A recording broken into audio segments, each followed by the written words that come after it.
Alors bonjour à toutes et à tous. La situation est un peu drôle pour moi, parce qu'en général, c'est dans un observatoire que ça se produit qu'on arrive, enfin qu'une équipe arrive le matin alors qu'une autre a fini d'observer toute la nuit. En général, on lui demande quelles étaient les conditions d'observation. Donc j'espère que les conditions d'observation ont été remarquables pour vous et que vous avez vu plein de choses très intéressantes. Alors on m'a demandé de faire un panorama de l'astrophysique française ou une prédiction de l'astrophysique française dans une vingtaine d'années. Comme j'étais hier présent pour la présentation du PDG du CNRS, Antoine Petit, j'ai vu qu'il avait choisi la même façon de s'en sortir que moi, c'est-à-dire qu'il avait fait un bilan sur 20 ans. Donc je vais faire un petit peu la même chose, et puis je vous donnerai quelques pistes à la fin de ce à quoi on peut s'attendre. Voilà. Je vais commencer. D'abord, je ne vais pas vous montrer de chiffres sur ce que c'est que l'astronomie française, ce qu'Antoine Petit a fait hier. Quelques-unes des découvertes en fait, qui sont dues à des Français ou à des astronomes travaillant en France, parce que dans le milieu, un astronome français, c'est un astronome travaillant en France. Un Français travaillant aux États-Unis, c'est un astronome américain. Voilà, donc vous avez ici quelques exemples depuis les origines, c'est-à-dire au moment de la fondation de l'Observatoire de Paris, la découverte des anneaux de Cassini, enfin, la division des anneaux de Cassini lui-même. La mesure de la vitesse de la lumière, pour la première fois qui a montré que la vitesse de la lumière était finie par Rømer, qui était un astronome danois. Cassini, à l'origine, était un astronome italien. Vous voyez, déjà, à cette époque-là, au XVIIe siècle, les gens voyageaient et venaient dans les observatoires étrangers. Et puis, vous avez vu hier, pour ceux qui étaient là, à 19h30, une petite vidéo qui nous rappelait le souvenir d'André Braic. Eh bien, deux astronomes, André Braic et puis Le Verrier, l'un a découvert Neptune et l'autre en a découvert les anneaux. Bernard Liot, un astronome qui s'est éteint malheureusement prématurément dans les années 50 et qui étudiait le Soleil et qui a inventé une technique qui est aujourd'hui extrêmement utile et utilisée pour l'observation des planètes extrasolaires, qui est la coronographie, et avec lesquelles il pouvait faire des éclipses artificielles et observer justement la couronne du Soleil sans avoir besoin d'avoir une éclipse. Il y a une grande tradition en France aussi, c'est celle de la simulation. Et vous avez ici, en haut à droite, la première simulation, la première image simulée d'un trou noir qu'on doit à Jean-Pierre Luminet et ses collègues. Alors, en France, on a une grande communauté, et donc on touche un peu à tout, et vous avez ensuite un résultat de physique stellaire très important, qui a eu une importance très... la contrainte du modèle cosmologique, qu'on appelle le plateau des Spitz, qui dit quelque part que la quantité de lithium dans les étoiles n'est pas tout à fait normale, et ce pas tout à fait normal s'explique par le fait qu'une grande quantité a été produite au moment du Big Bang. Alors, une autre grande découverte, c'est l'utilité de certaines molécules pour expliquer ce que nous voyons dans le milieu interstellaire, et certaines de ces molécules ayant des propriétés très intéressantes vis-à-vis de l'apparition de la vie. On doit ça à Alain Léger et Jean-Loup Puget. Une autre invention française en instrumentation, due à Pierre Lélin et ses collègues, qui là aussi aujourd'hui est un élément majeur de l'astronomie mondiale, puisqu'on n'a construit plus de grands télescopes sans optique captative. Et ces optiques captatives, elles permettent en fait de faire quasiment comme s'il n'y avait plus d'atmosphère au-dessus des observatoires qui floutent les images. Donc comme ça, on voit des images assez nettes, et c'est comme ça, par exemple, que Chauvin et Lagrange, alors je crois que c'est la première fois que je cite quelqu'un qui a été ici à l'Institut d'astrophysique, j'ai oublié de citer Jean-Loup Puget, c'est comme ça que Gaël Chauvin et Anne-Marie Lagrange image d'une planète extrasolaire autour d'une autre étoile. C'est cette image que vous voyez là, qui combine à la fois optique captative et la coronographie. Non, pardon, il n'y a pas de coronographie là, dans ce que je montre, mais c'est utilisé pour d'autres systèmes. Un résultat majeur dû en grande partie à l'Institut d'astrophysique ici et à d'autres collègues, c'est un résultat de cosmologie et la mesure des fluctuations, notamment des fluctuations du fond diffus cosmologique avec Planck, dont on voit une carte ici, qui est due à Puget, Bouchet et leurs collègues. Une mission spatiale très importante aussi aujourd'hui, qui est la mission Gaïa, qui permet de cartographier notamment une très grande fraction des étoiles de notre galaxie.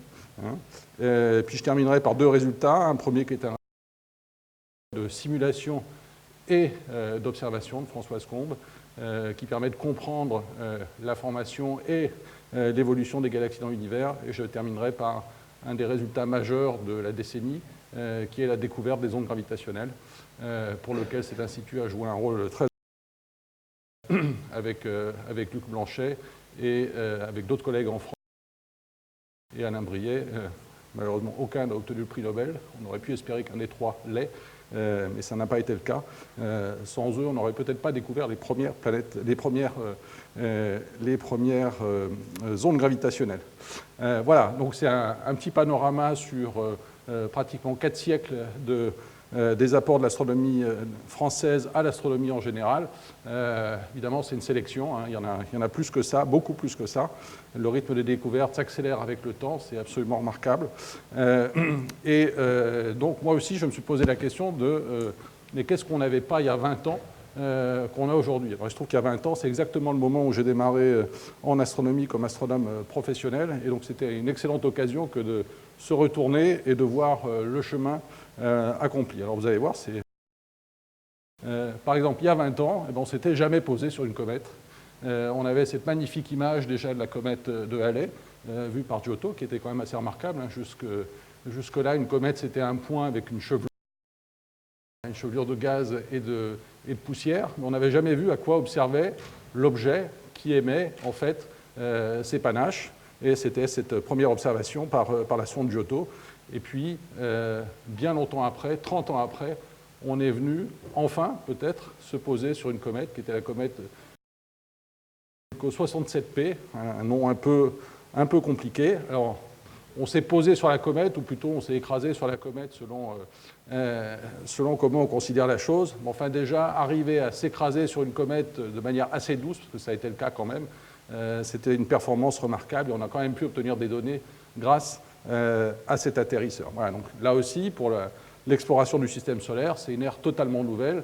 On savait se poser sur la Lune, on a su se poser sur Mars, mais on ne s'était jamais posé, on s'est posé sur de Saturne, Titan, une comète, donc on sait le faire maintenant sur des petits corps. Voilà. Un autre exemple, on n'avait pas d'image d'étoiles, ça paraît bête.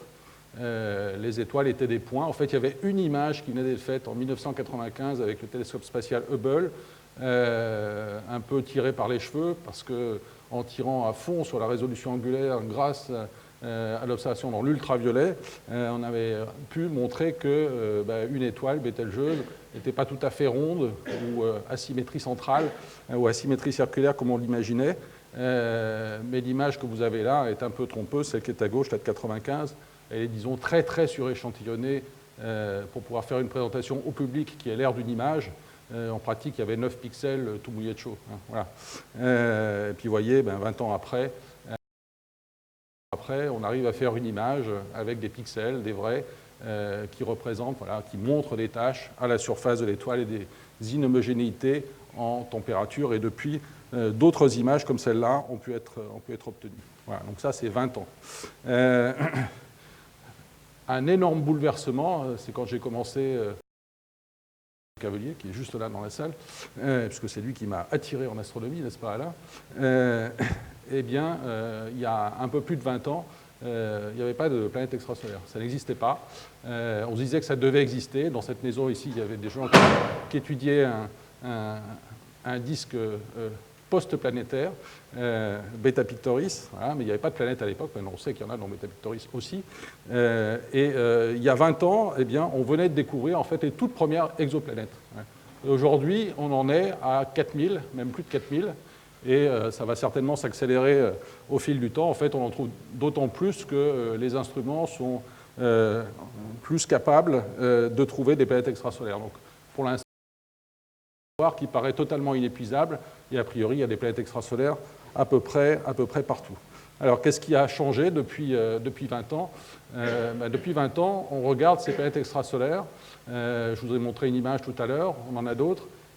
Mais on se pose la question aussi de comment elles sont apparues. Et un résultat extrêmement récent, c'est ce résultat fait avec le grand interféromètre ALMA au Chili, où on voit là une vingtaine d'étoiles avec des disques protoplanétaires qui sont marqués par des sillons, et ces sillons, pense-t-on, sont dus à la naissance d'exoplanètes qui viennent attraper, collecter le gaz et la poussière et creuser ces sillons. Vous voyez et parmi celles-ci, enfin non, c'en est une autre en fait, mais toujours dans la même idée, eh bien là, on a une étoile qui est masquée au centre par le coronographe, un disque, et dans ce disque, on voit un sillon, et dans ce sillon, manifestement, il y a un point brillant, et ce point brillant, c'est une planète qui vient de naître ou qui est en train de naître. Et donc, on est en train de franchir le pas, on sait qu'il y a des planètes, on sait qu'il y a des disques autour d'étoiles, on suppose que ces disques vont créer des planètes, on voit maintenant cette formation planétaire, et on commence même à voir les bébés planètes apparaître dans ces disques. Voilà, ce n'est pas là encore la fin de l'histoire,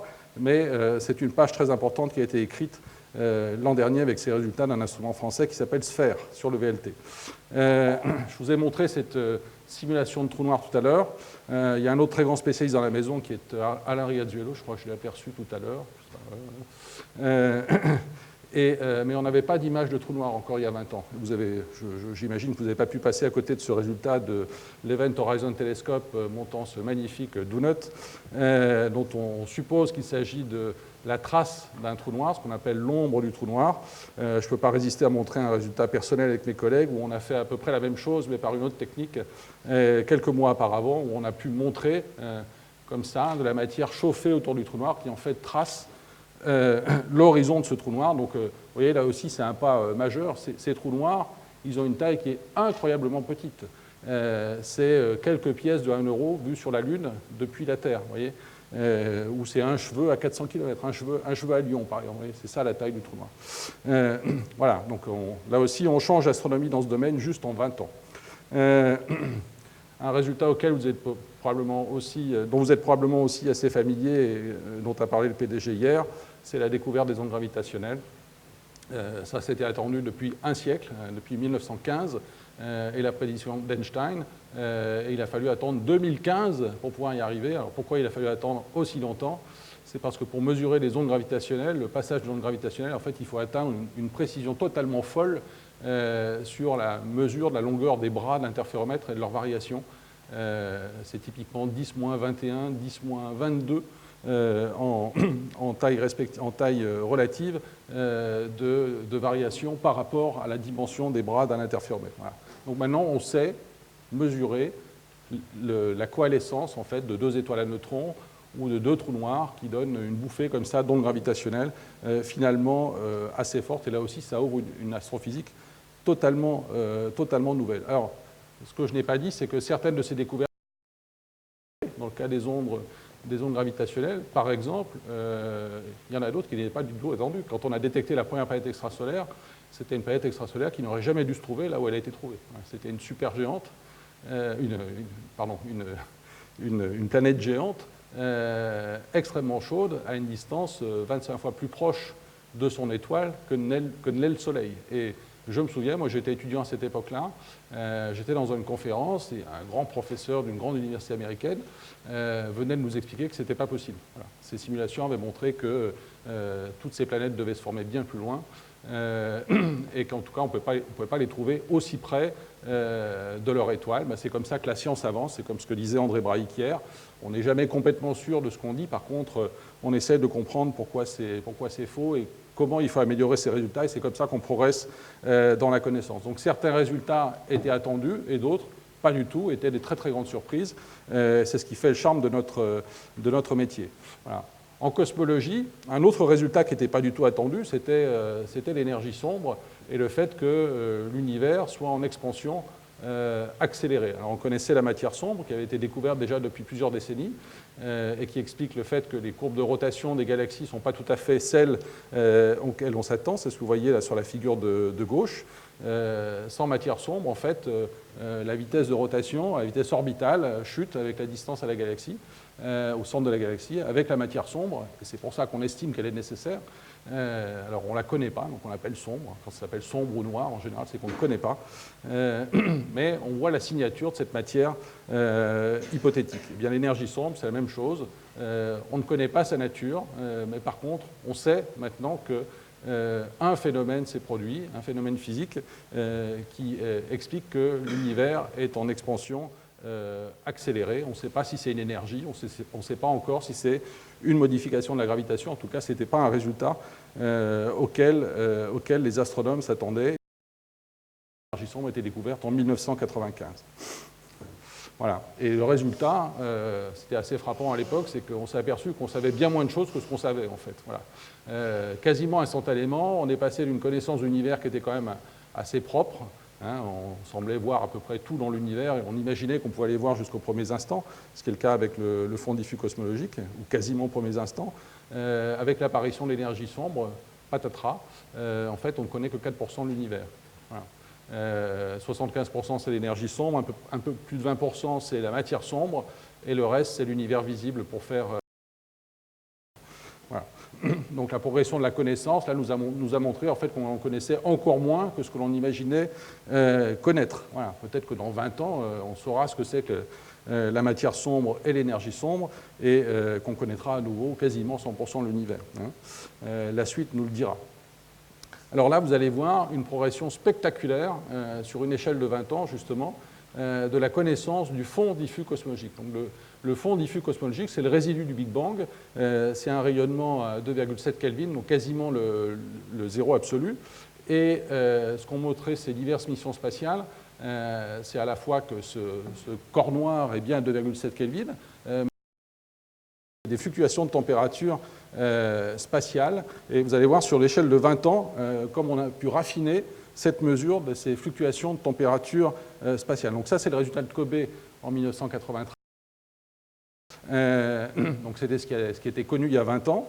10 ans après, voilà, WMAP, autre satellite américain, et puis un petit cocorico, le satellite Planck, satellite à leadership français de l'Agence spatiale européenne, qui a pu raffiner en fait, ces mesures et montrer à quel point ces observations concordent avec ce qu'on appelle le modèle standard de la cosmologie. Vous voyez, donc ça c'est dû aussi au progrès, bien sûr, de la compréhension fine des phénomènes, mais aussi des améliorations technologiques, comme je vais y revenir d'ici quelques instants. Voilà. Donc, si on se projette maintenant dans l'avenir, il faut comprendre qu'il y a 3 piliers fondamentaux en fait, pour le progrès en astronomie. Le progrès de la connaissance en astronomie. Alors, bien sûr, l'astronomie, c'est d'abord une science de l'observation, surtout pour les objets extrêmement lointains, ce qui est la quasi-totalité, à part ceux dans le système solaire qui sont plutôt proches par rapport aux autres. Et sur eux, hein, et aller les étudier in situ. On va même ramener des échantillons de comètes sur Terre et puis plus tard des échantillons martiens, espérant que ça n'ait pas de conséquences catastrophiques pour notre vie sur Terre à nous. Voilà, donc l'observation. Et l'observation, elle est extrêmement liée au progrès intellectuel, bien sûr, mais aussi au progrès technologique. Hein, on est passé de la lunette de Galilée à des télescopes de 8-10 mètres aujourd'hui ou à des instruments spatiaux.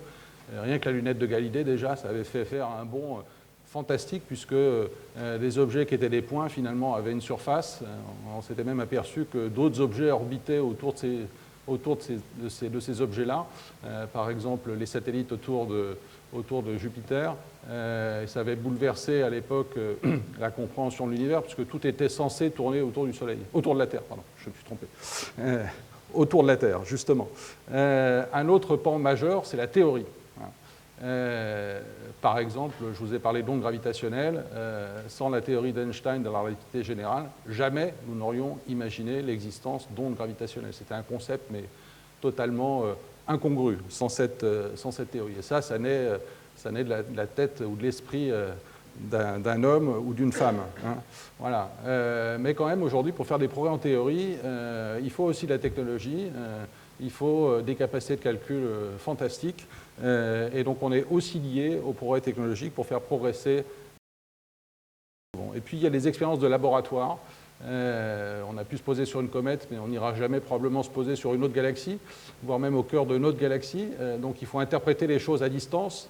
Et pour interpréter les choses à distance, il faut être capable de modéliser ces choses par rapport, chimique même, et peut-être biologique un jour, par rapport à ce que l'on connaît ici sur Terre, et donc faire des expériences de laboratoire qui nous permettent d'interpréter les observations. Voilà, donc c'est ce triptyque sur lequel on doit gagner, on doit améliorer les choses, améliorer nos connaissances, améliorer nos capacités pour faire des avancées, et c'est ce que nous faisons en permanence, c'est ce qui explique déjà ces avancées qui ont été faites sur une échelle de 20 ans que je vous ai montré jusqu'à présent.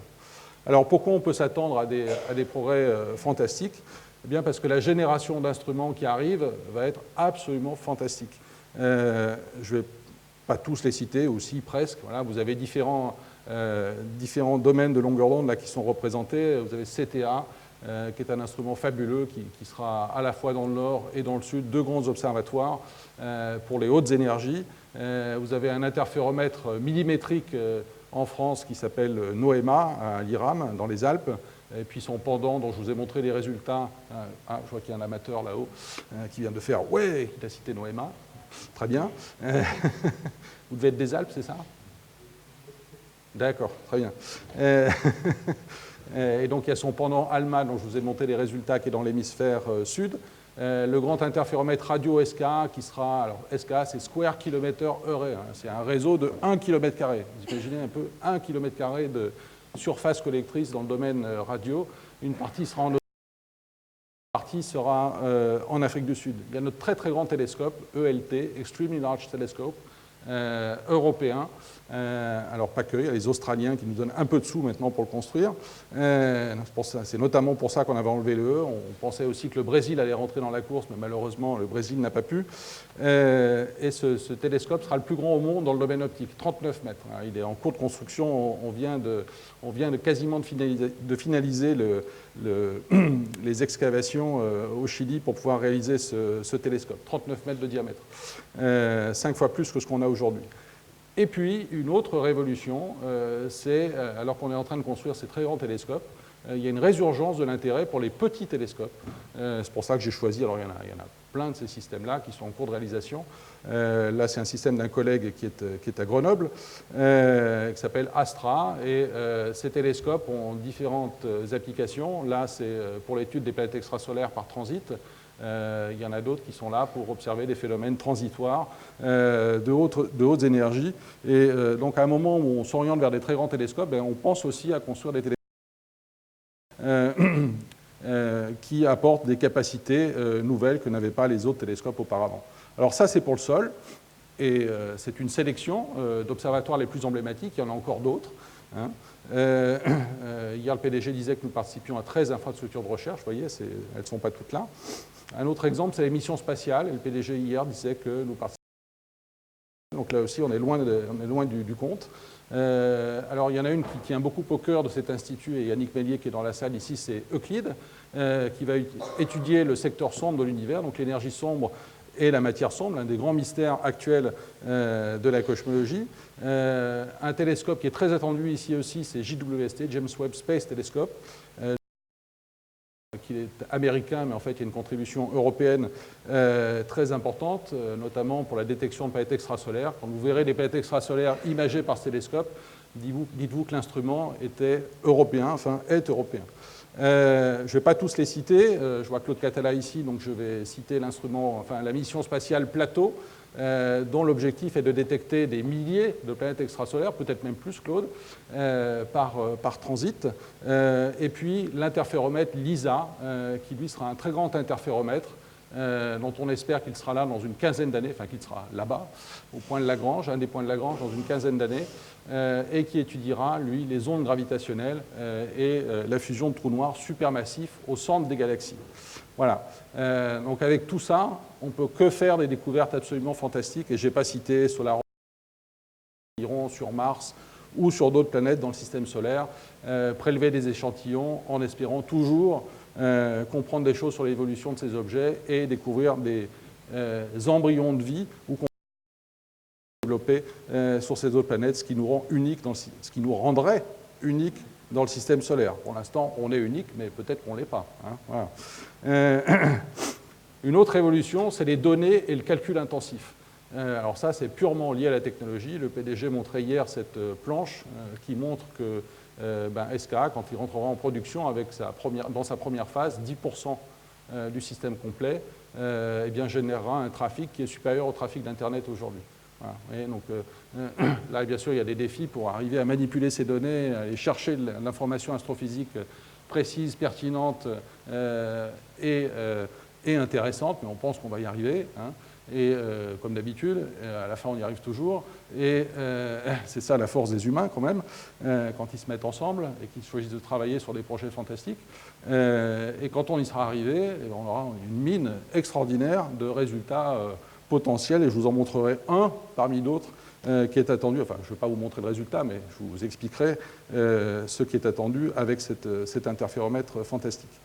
Alors, le progrès en calcul, c'est cette fameuse loi de Moore qui dit que, pour l'instant, la progression des capacités de calcul est instoppable, inarrêtable. On a fait un progrès d'à peu près en capacité d'environ 100 millions en capacité de calcul depuis les années 70, et on s'attend à un progrès, alors combien c'est? Voilà, un facteur 1000 d'ici à 20 ans. Voilà, un facteur 1000, c'est beaucoup. Un facteur 10, c'était déjà pas mal.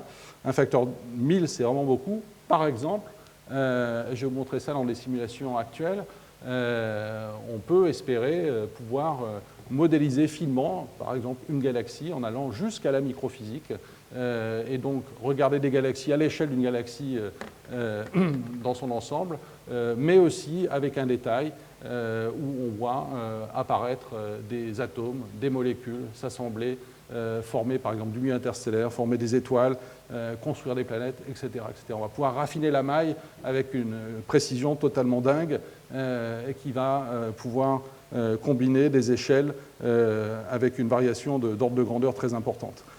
Voilà, donc vous avez là deux simulations actuelles, ou disons contemporaines.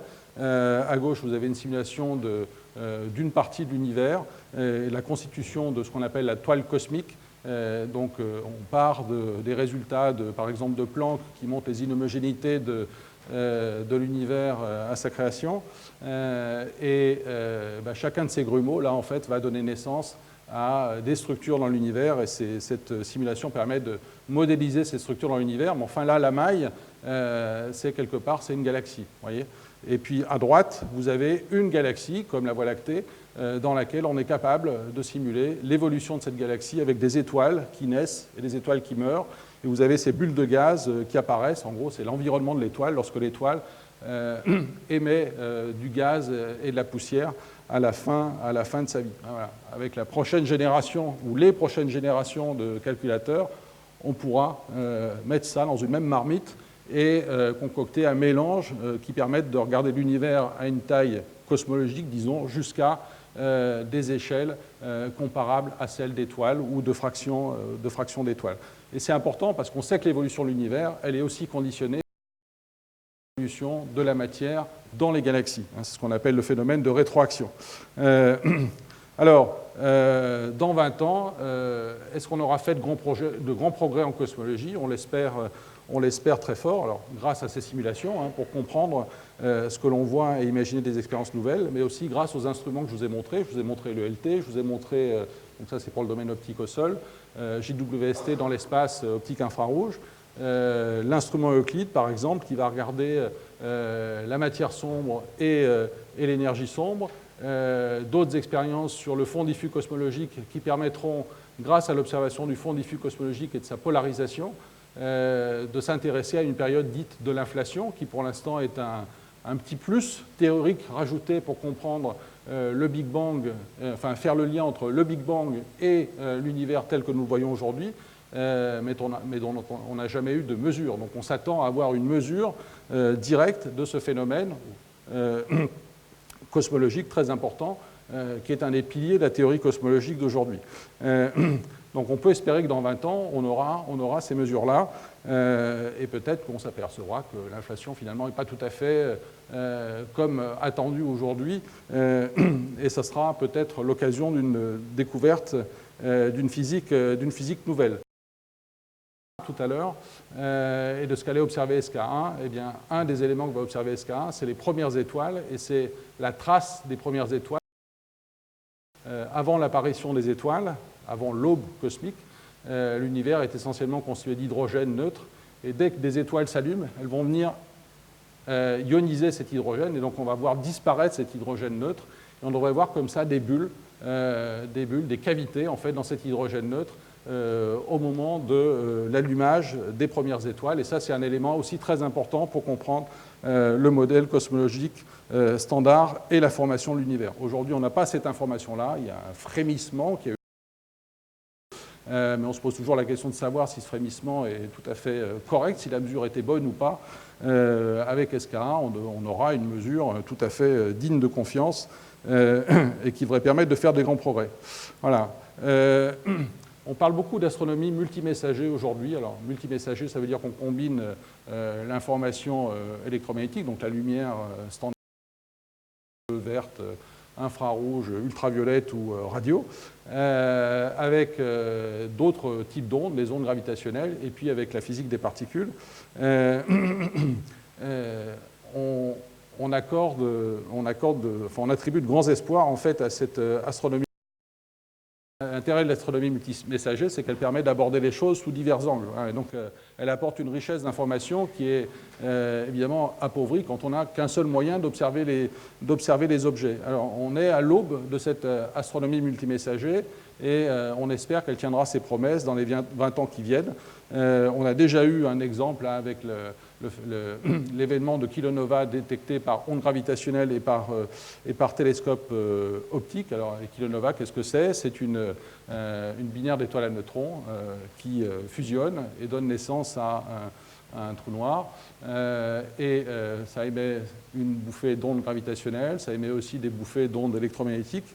Et on a pu voir comme ça que dans cette kilonova avait lieu une production très importante d'atomes lourds, et c'est venu apporter une pièce au puzzle de la production de ces atomes lourds dans l'univers. Il y avait une suspicion forte, disons, que ce soit par ce processus-là, mais là, maintenant, on en a la preuve réelle. Alors, par contre, on n'a pas pu détecter de neutrinos. Là, on aurait fait la vraie astronomie multimessager complète. On aurait dû avoir une bouffée de neutrinos. Malheureusement, ces objets-là n'émettent pas de manière isotrope, et donc on n'était pas dans la bonne direction de l'espace pour voir ces neutrinos. On va mesurer comme ça des kilonovas de manière de plus en plus importante, en plus grand nombre, et donc on finira par avoir cette astronomie multimessager complète avec toute la palette des outils qui pourront être utilisés. Alors, je crois que c'est ma dernière planche, ou quasiment ma dernière planche. Je vais pouvoir vous libérer pour le petit déjeuner. Évidemment, un autre domaine pour lequel on attend des progrès fantastiques, c'est celui des exoplanètes, et on l'espère un jour la détection de la vie ailleurs, ou en tout cas de briques de base ailleurs. Alors, différents instruments vont apporter leurs pièces au puzzle. J'ai parlé de plateaux tout à l'heure, j'ai parlé de petits télescopes sur Terre, j'ai parlé du JWST, là je me restreins au JWST. En fait, cet instrument va permettre de mesurer les signatures de molécules qui sont des briques de base pour l'apparition de la vie. Vous avez l'eau, des molécules carbonées comme le monoxyde, le dioxyde de carbone, le méthane, etc. JWST, maintenant la date de lancement. Alors, la date de lancement de JWST, c'est un peu pénible parce qu'elle est reculée en gros tous les 6 mois. Mais maintenant, ça devrait être 2021, si je ne dis pas de bêtises.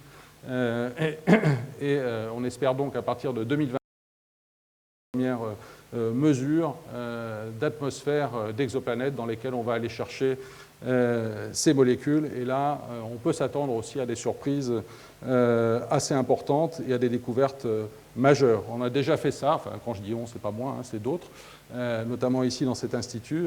On sait déjà détecter des molécules avec le HST, mais le HST a un diamètre en gros 3 fois plus petit que JWST, pardon, donc on aura et puis il n'a pas forcément les bons instruments pour ce type de science. Là, on aura les bons instruments et surtout une sensibilité très forte. Alors, je terminerai par ce transparent, simplement pour vous dire que c'est un très très bref aperçu d'un peu tout d'ailleurs, de ce qu'on a fait et de ce qu'on va faire. Et puis surtout, il y a certainement des choses des découvertes majeures qui seront faites dans 20 ans, en fait, auxquelles on ne s'attend pas, qui seront peut-être des bouleversements, comme l'énergie sombre a été un bouleversement qu'on ne peut pas prédire. C'est tout ce qui fait la beauté de ce domaine de découverte. Et je peux vous assurer que l'IAP ici et l'astronomie française en général vont jouer un rôle majeur dans ces découvertes. Merci beaucoup et bonne journée.